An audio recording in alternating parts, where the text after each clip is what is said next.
Students, welcome to my channel literature Gyan. आज हम करेंगे एमए हिंदी की बुक सुरसागर का विषय सूरदास, जिसका प्रश्न है सूरदास की काव्यगत विशेषताओं पर प्रकाश डालिए अथवा हिंदी साहित्य को सूर की देन। सूरदास हिंदी साहित्य गगन के एक ऐसे सूर्य हैं जिनके आलोक से समस्त हिंदी साहित्य आलोकित हो रहा है। उनका सुरसागर एक ऐसा रत्नाकर है जिसमें जहां भी डुबकी लगाइए वहीं अनमोल रतन हाथ लगते हैं। इनके काव्य की प्रशंसा करते हुए तानसेन ने कहा था, किधो सुर को सर लगयो किधो सुर की पीर, किधो सुर को पद लगयो तन मन घुनत शरीर। सुर के पदों में मानव को आकुल व्याकुल कर देने वाली अनोखी शक्ति विद्यमान है। उनका विषय अलौकिक होते हुए भी इतना सरल और सामान्य प्रतीत होता है कि साधारण व्यक्ति भी उसे पढ़कर आनंद उठा सकता है। इनके साहित्य की मुख्य विशेषताएं निम्नलिखित हैं। प्रथम है भक्ति भावना। हिंदी में कृष्ण भक्ति काव्य का विशेष महत्व है। यह आनंद और उल्लास का साहित्य है। इस साहित्य के सर्वश्रेष्ठ कवि सूरदास माने जाते हैं। सूरदास का साहित्य व्यापक है। सूरदास भक्ति काव्य के महान कवियों में से एक हैं। पुष्टि मार्ग में दीक्षित होने के बाद सूरदास ने दार्शनिक विचारों का प्रतिपादन भी किया है। फिर भी इन विचारों की गहराई में नहीं उतरे। उनके हृदय में एक भगत की विनम्रता एवं दीनता का भाव ही मुख्य रहा।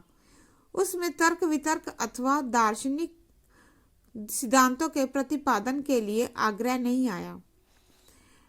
सूरदास की भक्ति का दिव्य रूप उनकी अनन्यता में दिखाई देता है। वह अपने आराध्य को छोड़कर और कहीं नहीं जाना चाहते। वह कहते हैं,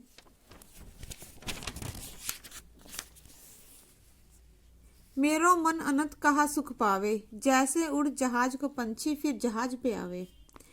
इस काव्य में दास्य भाव, सख्य भाव, माधुर्य भाव एवं आत्म निवेदन आदि भक्ति के सभी रूपों के दर्शन होते हैं। उनके विनय के पदों में कहीं तो प्रभु हो सब पतितन कोटि को, जैसे आत्मगालीन है तो कहीं दीनता है। अब मैं नाचा बहुत गोपाल, काम क्रोध को पहर चोलना, कंठ विषय की माला। द्वितीय है वात्सल्य वर्णन। वात्सल्य वर्णन में हिंदी का ही नहीं विश्व का कोई कवि उनकी समता नहीं कर सकता। बाल मनोविज्ञान का इतना बड़ा विद्वान और किसी साहित्य में नहीं है। जो लोग प्रतिदिन बालकों के साथ रहते हैं और उनकी लीलाओं को देखते हैं, उन्हें भी बाल मनोविज्ञान का ऐसा ज्ञान नहीं होता जैसा इस विरक्त साधु को था। सूर ने वात्सल्य का वह जीव एवं सर्वांगपूर्ण वर्णन किया है कि इस क्षेत्र में उन्होंने भावी कवियों के लिए कुछ छोड़ा ही नहीं।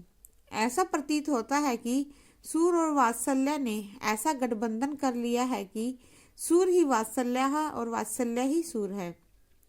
उन्होंने ही वात्सल्य को रस की कोटि तक पहुंचाया। उन्हें माता पिता के हृदय और बालकों के मन की पूरी पहचान है। शुक्ल जी के अनुसार वह वात्सल्य और श्रृंगार का कोना कोना छान आए थे। सूरदास के वात्सल्य के आलंबन श्री कृष्ण है, जो नटखट हैं, जिनकी प्रत्येक चेष्टा में अनोखी सरसता है। सूरदास ने कृष्ण के जन्म से लेकर पालना, झूलने, अंगूठा चूसने, माखन चुराने आदि के अनेक सरस चित्र उपस्थित किए हैं।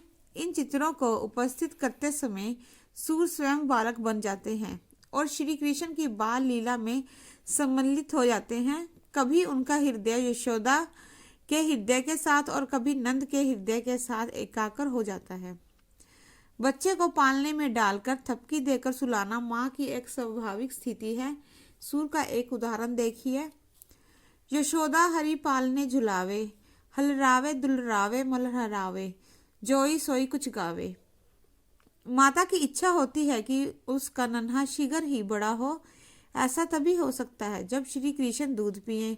माता बहाना बनाती है कि यदि दूध पियोगे तो तुम्हारी चोटी बढ़ जाएगी। भोला बालक भुलावे में आकर एक हाथ में दूध का कटोरा और दूसरे में चोटी पकड़कर दूध पीने लगता है। दूध सारा पी लिया परंतु चोटी तनिक भी नहीं बढ़ी तो बाल कृष्ण कह उठते हैं, मैया कभू बढ़ेगी चोटी, कितनी बार मोही दूध पियत भाई ये अजू है छोटी। कृष्ण अब धीरे धीरे बालहट पर उतरने लगे हैं। कभी तो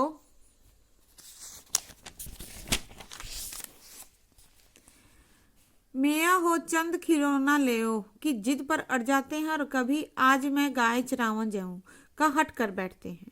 धन्यवाद।